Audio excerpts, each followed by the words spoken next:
Question one was about a recruitment crisis. Is this an Isle of Man only problem, or is it a more widespread problem that school leavers are poorly equipped for the workplace these days? Surely the onus is on industry to tell educators where they feel improvement should be made.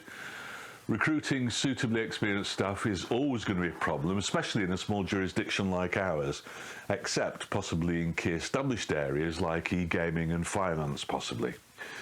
My role, if elected, will be strictly as a backbencher, but with a business background, I'll always take a keen interest in moves to help industry and to get young people into work. Question two is about regulation. It's not something that I'm an expert on. I've never worked in a particularly regulated industry apart from radio. In general, I think that governments are overreaching and meddling in many areas where a lighter touch on the rudder of industry would be welcomed. But regulation is inevitable in certain sectors, and for a good reason, I suppose. If elected, I'll listen to and research any specific concerns about unnecessary regulation and act accordingly. Question three is about a business-friendly government. Wouldn't that be a lovely thing to have? Phrases like freedom to flourish and Isle of Man where you can make it sound like we're in a paradise for entrepreneurs, but talking to people, it certainly appears that they're just snappy phrases. And that the reality is that the Department of Shiny Things and the civil service is littered with silo dwellers more intent on enhancing their own fiefdoms than having proactive policies. I've got friends who've jumped through endless hoops and been tied up in miles of red tape recently and not even had replies from public servants. I don't care if it's a sole trader who wants to add one new job or a multinational looking at setting up a whole operation here. Government must encourage entrepreneurial thinking, and the one-job startups are in many ways just as important. I'd rather have 1,000 one-job startups than one company bringing 1,000 people. You know, it's safer. It puts more eggs in the basket.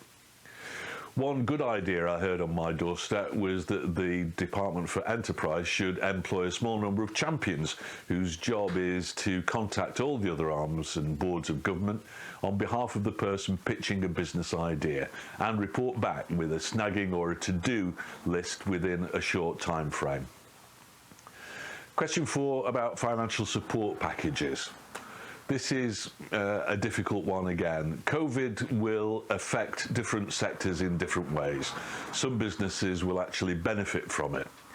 Obviously, other sectors, thinking primarily about hospitality and the tourist industry, have been decimated and will need help. The key is in making sure that any support goes to the right people.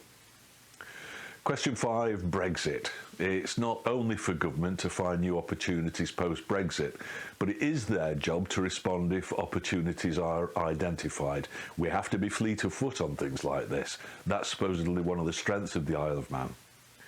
Question six, the climate challenge. Oh, good, my favourite. I think climate change is more a political movement than a global threat.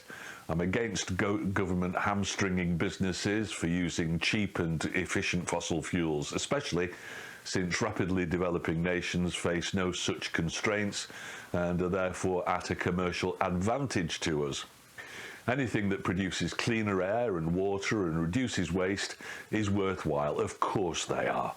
But there needs to be a more compelling case for changes than it'll make Greta smile. That doesn't work for me.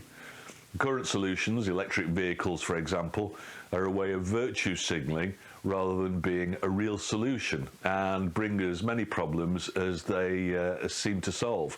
I'm not against electric cars. I've got friends who've got them and they say that they're great, especially on the Isle of Man. But if everybody gets one, how's the power station going to cope? How are people going to charge if they live in blocks of flats in Douglas? Question 7, the biosphere. I think I've got those in my dishwasher powder or whatever. This is a nation that still uses coal-fired trains, remember. We need a strong economy more than a biosphere. Nothing that anyone on the Isle of Man does is going to make the slightest bit of difference to the climate, so let's concentrate on things that we can do instead. Question 8 was about diversifying the economy. I believe in a free market which will find its own opportunities and solutions. It's up to the business world to tell politicians how they can help, and it's up to politicians to listen and act accordingly. And the Chamber of Commerce obviously continues to have an important part in that interplay between government and industry and businesses. Long may that continue. Okay, who do I send the bill to? No bill, no fee. Why am I doing this? To vote for me.